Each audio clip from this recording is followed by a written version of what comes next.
స్పర్శతో నన్ను తాకుము. దేవా నీ స్పర్శతో నన్ను కరుణించుము.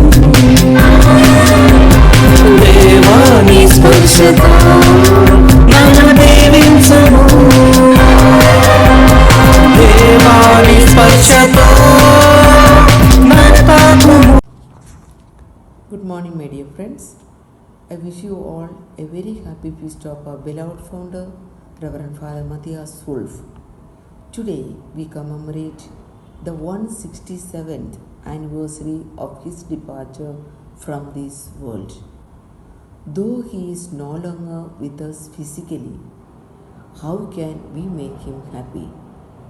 I believe the best way to honor our founder is by living as true daughters of JMJ, embodying his wishes for us.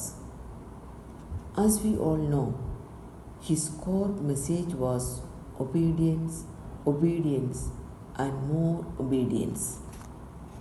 During his visits, the first sisters attentively listened to his sermons and instructions. One sister recalls that the main topic was always obedience. Father Wolf inspired us to embrace this calling. We find this emphasized in the Book of Spirit and Charism. He stated, "My intention is not to make you Christian daughters. I want you to become perfect religious." While other institutes may focus on special acts of penance, we must strive for perfect obedience. He believed that the person who is obedient will always be victorious and blessed.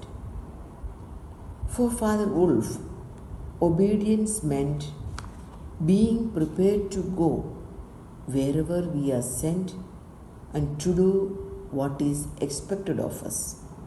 He taught that true obedience is not merely about following rules, but about a deep personal commitment to align one's life with God's purpose. This recalls the story of the boy Samuel from the Old Testament. Allow me to share it with you.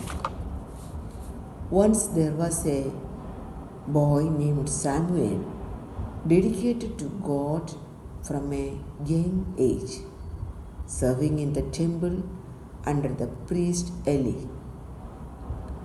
Known for his kind heart and willingness to serve, one night as Samuel lay in bed, he heard a voice calling his name, "Samuel, Samuel." Frightened, he ran to Eli, thinking the priest had called him. "Here I am," he said. Confused, Eli replied, "I did not call you. Go back to bed." This happened 3 times, and each time Samuel rushed to Eli.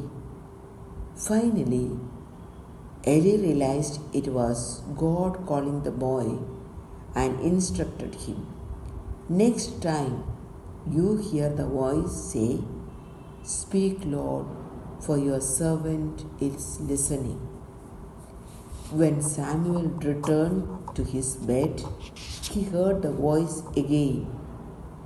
This time he followed Eli's voice. "Speak, Lord, for your servant is listening." God shared an important message with Samuel, revealing truths and guidance for his people. Samuel listened closely, feeling the weight of the words and the joy of being chosen to hear God's voice. From that day on, Samuel became a great prophet, guiding the nation of Israel with wisdom and obedience. He learned that listening to God and responding with an open heart is a sacred duty. Dear sisters, Samuel's story teaches us the importance of obedience, also faith and the willingness to listen.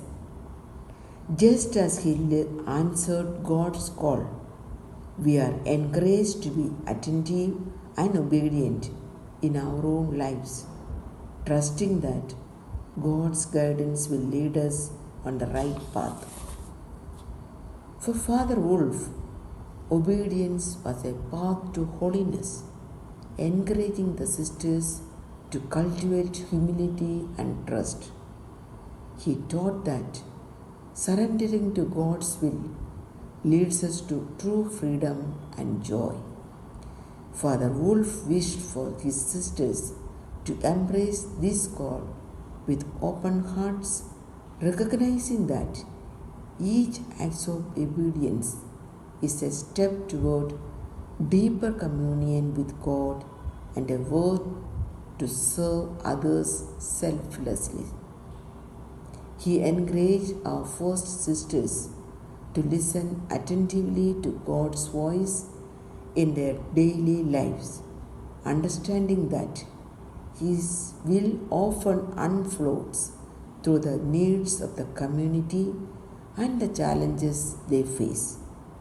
In this way, obedience became not just a duty, but a loving response to God's invitation to participate in His divine plan.